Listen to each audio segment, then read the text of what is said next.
Hello students, आप सभी का स्वागत है। जैसा कि आप जानते हैं, पिछले वीडियो में आपको फिफ्थ चैप्टर के बारे में, जिसका टॉपिक था परिवर्तन यानी चेंज के बारे में, आपको मैंने कुछ जानकारी दिया। चेंज अराउंड अस यानी हमारे चारों ओर होने वाले परिवर्तन था, उसको हमने आपको बताया। तीव्र परिवर्तन क्या होता है, फास्ट चेंज क्या है, स्लो चेंज क्या है यानी मंद परिवर्तन, इसके बारे में आपको अध्ययन करा दिया हूं। आज की क्लास में परिवर्तन ही है, लेकिन डिजायरेबल और अनडिजायरेबल, दैट मीन्स कहा जाए कि ऐच्छिक परिवर्तन और अनैच्छिक परिवर्तन। यानी डिजायरेबल का मतलब क्या होगा बच्चों, ऐच्छिक परिवर्तन, और अनडिजायरेबल का मतलब होगा अनैच्छिक परिवर्तन। ये इसकी डिफिनेशन बहुत ही आसान है। ऐच्छिक का मतलब ही होता है, डिजायरेबल का मतलब ही होगा जो हमारी इच्छा के अनुसार हो रहा है। यानी हम अपने इच्छा के अनुसार जो काम करते हैं और वह क्या होगा, ऐच्छिक के अंतर्गत आएगा। और जो हमारी इच्छा के विरुद्ध होता है यानी जो हमारी इच्छा के अनुसार नहीं होता है, उसको क्या बोलेंगे, अनैच्छिक। तो चलिए डिफिनेशन पढ़ते हैं। तो डिफिनेशन क्या होगी बच्चों, देखिएगा। ऐसे परिवर्तन जो हमारी इच्छा से होता है, क्या है, ऐसे परिवर्तन जो हमारी इच्छा से होता है और वह हमारे लिए लाभदायक होते हैं।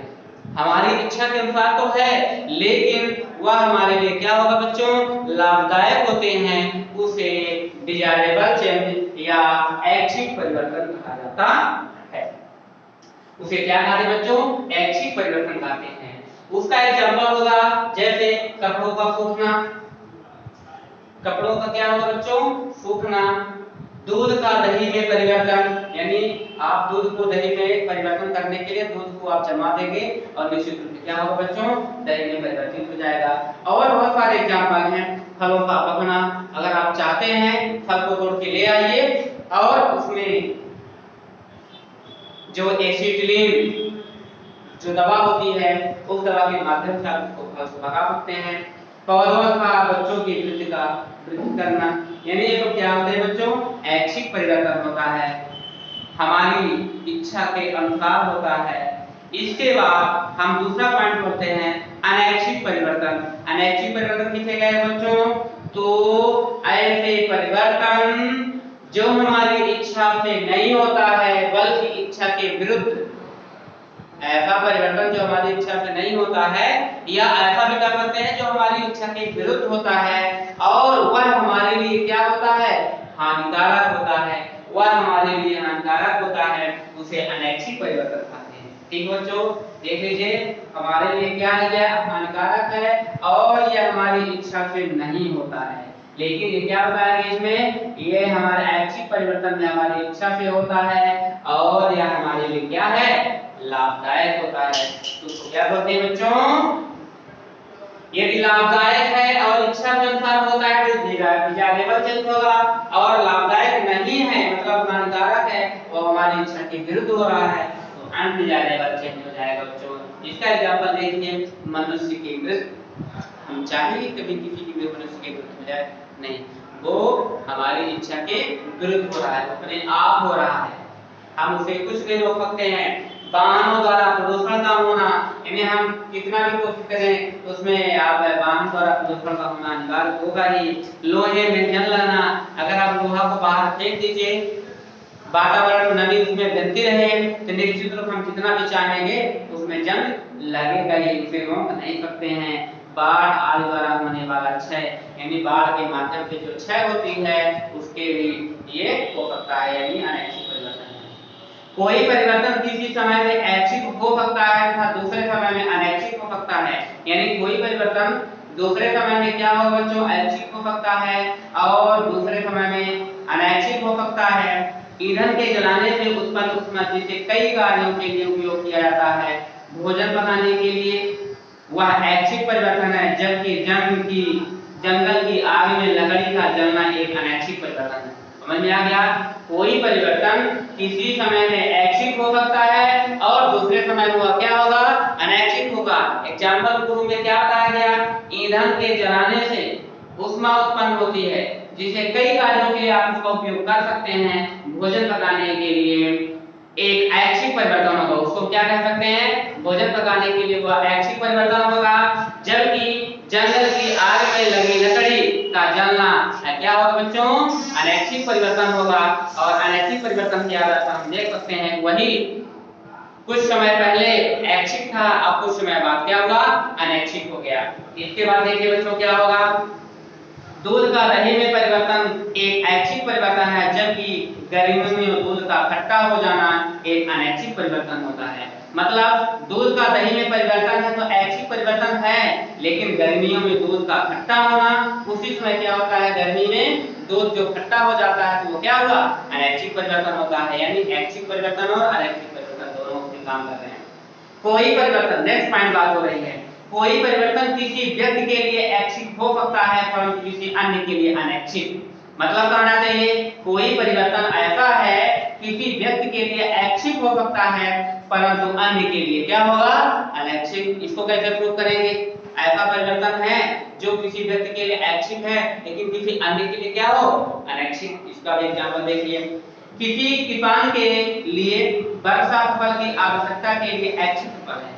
किसी किसान के लिए मान लीजिए वर्षा हो रही है, तो वर्षा जब हो रही है तो फसल के लिए क्या होगा, ऐच्छिक है, लेकिन अनैच्छिक क्या रहेंगे, जबकि वह व्यक्ति जो मकान बनाता है के लिए वर्षा का होना एक अनैच्छिक परिवर्तन होता है। ठीक है बच्चों, यानी आप उसमें ऐच्छिक और अनैच्छिक के अंदर जब आप देख लिए हुए हैं उसके आधार पर आप समझ गए होंगे कि यानी कि कोई परिवर्तन है जो वर्षा हो रही है तो वर्षा के लिए क्या बोला गया है, वो ऐच्छिक है। मतलब किसी कोई किसान है, अब किसान उन्होंने फसल बोया है तो उसके लिए क्या होगा, वर्षा होना यानी ऐच्छिक परिवर्तन होगा। लेकिन वर्षा तो हो रही है और किसी व्यक्ति ने मकान बनवा रहे हैं और वो क्या होगा, मकान बनवा रहे हैं तो वर्षा हो रही है यानी उनकी जो जुड़ाई चल रही है और उसके बाद मतलब कहना चाहिए समय का जो सदुपयोग है वह नहीं कर पा रहे हैं, उनके लिए क्या है, वह अनैच्छिक परिवर्तन हो जाएगा क्योंकि उनके लिए नुकसानदायक है। ठीक बच्चों, समझ में आ गया होगा। यानी कोई परिवर्तन एक व्यक्ति के लिए ऐच्छिक हो सकता है लेकिन वही परिवर्तन दूसरे व्यक्ति के लिए क्या हो जाएगा, अनैच्छिक। समझ में आ गया क्या, ऐच्छिक और अनैच्छिक से डिजायरेबल और अनडिजायरेबल। नेक्स्ट पॉइंट होता है, एक लकड़हारे के लिए वृक्षों का काटना ऐच्छिक परिवर्तन है। एक लकड़हारा है और वृक्ष को काट रहा है तो उसके लिए ऐच्छिक तो हो सकता है, परंतु जो इसके जीविकोपार्जन के लिए आवश्यक है जानवरों के लिए यह एक अनैच्छिक परिवर्तन है क्योंकि वातावरण में असंतुलित करता है। मतलब अगर कोई कह रहे हैं कि जो जीविकोपार्जन है वो उसके लिए एक लकड़हारे के लिए वृक्ष काट रहा है तो उसके लिए ऐच्छिक परिवर्तन है क्योंकि हम अपने इच्छा से वृक्ष को काट रहे हैं।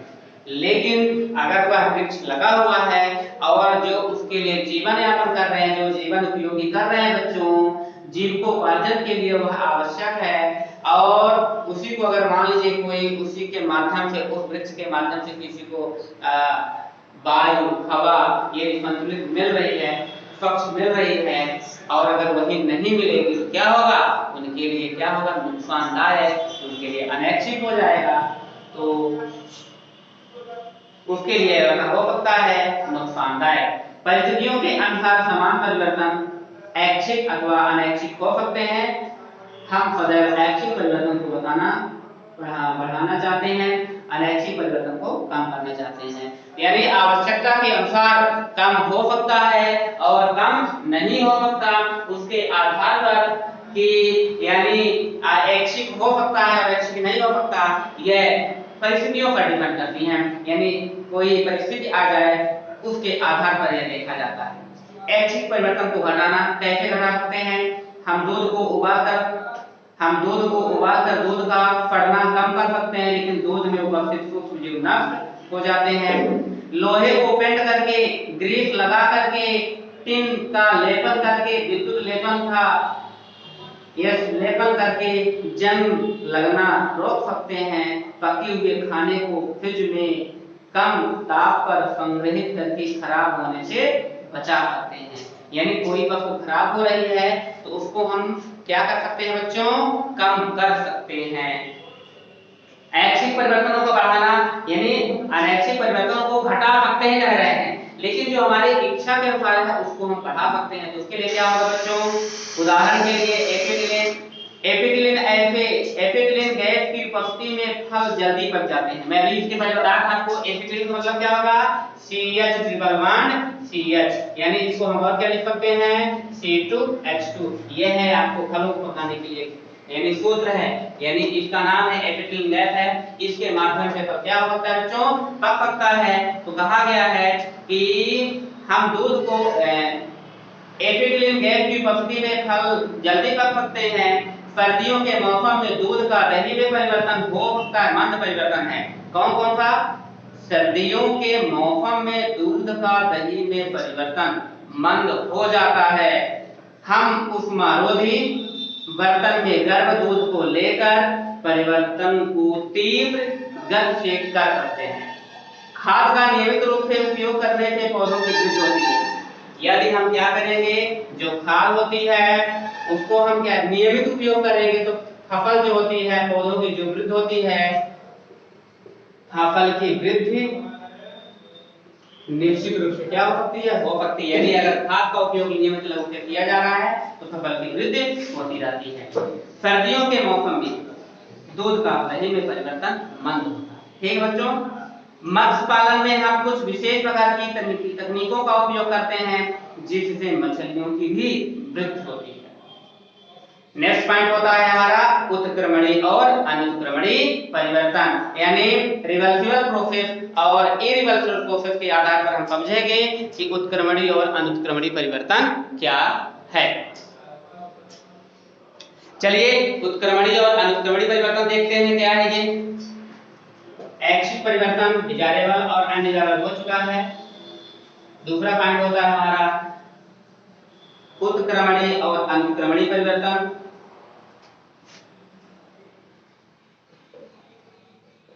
उत्क्रमणी तथा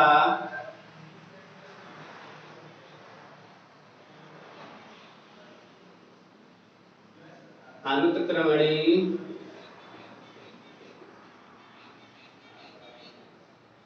परिवर्तन। उत्क्रमणी और अनुत्क्रमणी परिवर्तन में क्या होगा बच्चों, देखिए इसमें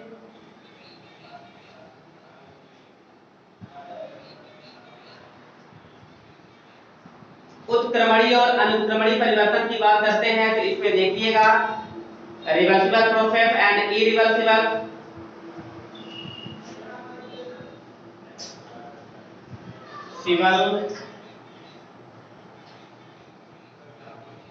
रिवर्सिबल प्रोसेस क्या होती है बच्चों, रिवर्सिबल प्रोसेस को दैट मींस कहा जाए कि यानी चेंज रिवर्सिबल चेंज बोला जाए, प्रोसेस को मान लीजिए प्रक्रिया हो जाएगी रिवर्सिबल चेंज।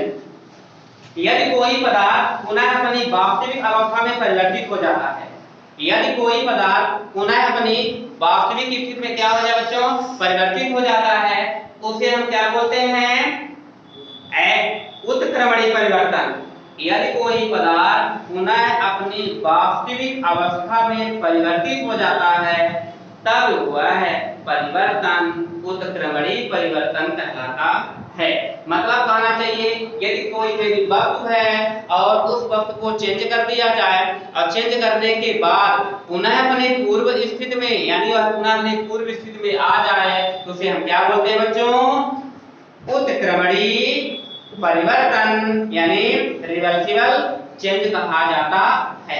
एग्जांपल की बात करता हूं, देखिए बर्फ गर्म करने पर द्रव में परिवर्तित हो जाता है। उदाहरण की बात हो रही है, एग्जांपल बर्फ जो हमारा है, बर्फ को यदि गर्म किया जाएगा, क्या किया जाएगा बच्चों, बर्फ को यदि गर्म किया जाता है तो बर्फ को गर्म करने पर द्रव में परिवर्तन, बर्फ को गर्म करने पर द्रव में परिवर्तन, यानी बर्फ को गर्म करने पर द्रव में परिवर्तन, यानी द्रव में क्या होता है बच्चों, परिवर्तित हो जाता है। जल की द्रव ठंडा किए जाने पर वह बर्फ में पुनः परिवर्तित हो जाता है। और क्या किया जाएगा, जब द्रव को पुनः ठंडा किया जाएगा, द्रव को ठंडा के जाने पर द्रव को जैसे ठंडा किया जाता है, द्रव को ठंडा किए जाने पर पुनः बर्फ में परिवर्तित हो जाता है। मतलब वह पुनः को क्या किया जाएगा, द्रव को ठंडा किया जाएगा, द्रव को ठंडा किए जाने पर पुनः बर्फ में क्या होता है बच्चों, परिवर्तित हो सकता है, यानी परिवर्तित हो जाता है। इसके बाद हमारा क्या होगा बच्चों, और एग्जांपल है, यह क्या है, उत्क्रमणीय परिवर्तन यानी रिवर्सिबल प्रोसेस है बच्चों। क्या होगा यह, रिवर्सिबल प्रोसेस। दूसरा पॉइंट होता है उत्क्रमणीय में, आप और भी पढ़ सकते हैं। उत्क्रमणीय में जैसे बर्फ ठोस है, इसको हम स्ट्रक्चर के आधार पर बता सकते हैं। बर्फ है, बर्फ को क्या किया जाता है बच्चों, ये हमारा बर्फ, ठीक। बर्फ क्या है, इसको यदि, और एक विषय जान लीजिएगा, यह हमारी क्या है, क्या होती है, बर्फ जो होता है जल में परिवर्तित हो जाता है, और बर्फ किस रूप में है, सॉलिड स्टेट में, ठोस अवस्था में है। और इसके बाद जब ये क्रिया होती है तो देखिए, बर्फ जो होता है ठोस अवस्था में है, जब इस पर क्रिया होगी तो जल तो जो हमारा बनेगा वह द्रव अवस्था में परिवर्तित हो जाता है। तो ऐसा क्या कर रहे हैं कि ठोस से द्रव में परिवर्तित हो रहा है, यानी गर्म कर रहे हैं बच्चों। क्या कर रहे हैं, गर्म कर रहे हैं। और जब ये द्रव है, द्रव को अगर ठंडा किया जाएगा, और जैसे ठंडा किया जाएगा तो क्या हो जाएगा बच्चों, सीधे इसमें परिवर्तित हो जाता है बर्फ अवस्था में। द्रव को जैसे ही तो ठंडा करते हैं तो फिर किसमें परिवर्तित हो जाता है, बर्फ। इसी प्रकार से रबर बैंड का खींचना, धुआं का बनना, बिजली का पंखे का स्विच खोलना, मोमबत्ती का पिघलना आदि क्या होते हैं, उत्क्रमणीय परिवर्तन के उदाहरण हैं। धुआं का बनना, बिजली तथा पंखे का स्विच खोलना, बिजली को या पंखा उसका स्विच खोला जाता है, ये हमारा क्या होता है, उत्क्रमणीय। विशेष रूप से मेन पॉइंट यहाँ पे उत्क्रमणीय का मतलब निकल रहा है कि वह क्रिया जो अपनी पूर्व स्थिति से दूसरे अवस्था में परिवर्तित हो जाए और दूसरे अवस्था से पुनः वह पूर्व स्थिति में आ जाए, उसको हम क्या बोलते हैं बच्चों, उत्क्रमणीय परिवर्तन। नेक्स्ट पॉइंट है हमारा अनुत्क्रमणीय, इरिवर्सिबल प्रोसेस।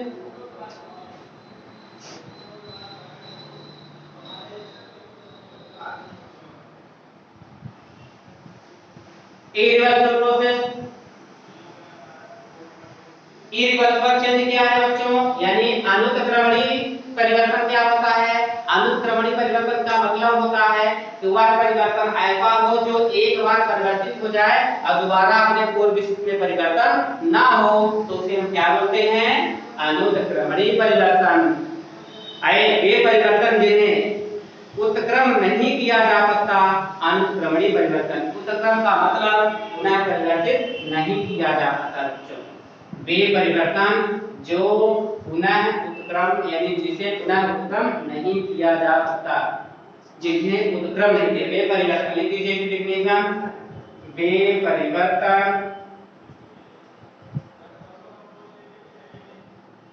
वे परिवर्तन जिन्हें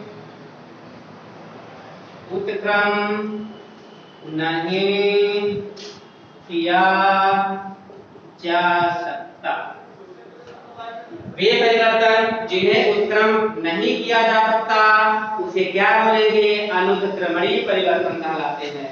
नहीं किया जा सकता अनुत्क्रमणीय परिवर्तन कहलाता है।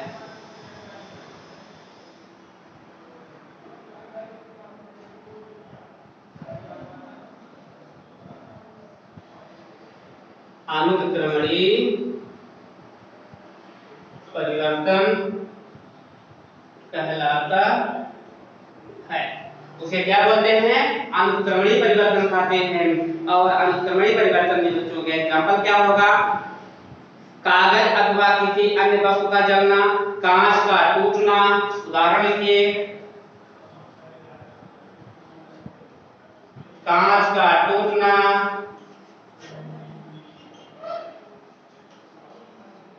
कांच का टूटना। दूसरा एग्जाम्पल क्या हो जाएगा, मृत बीजों का अंकुरण, मृत बीजों का अंकुरण, बीजों का अंकुरण। वर्षा का होना, भूजल का अपघटन।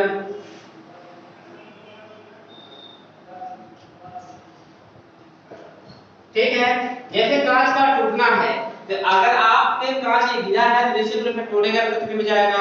यदि कांच टूट रहा है, यदि कांच का टूटना हमारा क्या होगा, इरिवर्सिबल चेंज तो है, अनुक्रमणीय परिवर्तन तो है, इसको क्या बोलते हैं, अनुक्रमणीय परिवर्तन। अनुक्रमणीय परिवर्तन यानी कांच गिरेगा तो निश्चित रूप से टूटेगा, और टूटने के बाद हम चाहे तो वह पुनः अपनी पूर्व स्थिति में आ जाए तो वह उसमें परिवर्तन होने वाला नहीं है। यानी हमारा ये क्या हो जाए बच्चों, ये कांच है हमारा, ग्लास है, क्या है बच्चों, ग्लास है, और ये टूटने पर क्या हो जाए, टूट जाए, अलग अलग हो जाए। यानी अलग अलग जब टूट जाता है इसको हम क्या बोलते हैं बच्चों, टूट तो गया, अलग हो गया, अब चाहे किया तो नहीं पुनः परिवर्तित हो जाए तो परिवर्तन होने वाला नहीं है। अलग अलग भाग में टूट जाएगा, कोना बन जाएगा, कोई तिरछा बन जाएगा, इस प्रकार से अलग अलग भागों में टूट जाएगा। यानी पट्टी निकल जाएगी, और जब पट्टी निकल जाएगी तो चाहे कि इस प्रकार से जुड़ जाए तो जुड़ने वाला नहीं है। इसको क्या बोलेंगे बच्चों, अनुक्रमणीय परिवर्तन, यानी इरिवर्सिबल चेंज। मृत्यु हो जाए, मृत्यु होने पर निश्चित रूप से दोबारा वापस होने वाला नहीं है बॉडी। बीजों का अंकुरण, यदि आप बीज अंकुरित हो रहा है और वहां से अगर एक बार आप तोड़ देंगे तो दोबारा होने वाला नहीं बल्कि वह नष्ट हो जाएगा।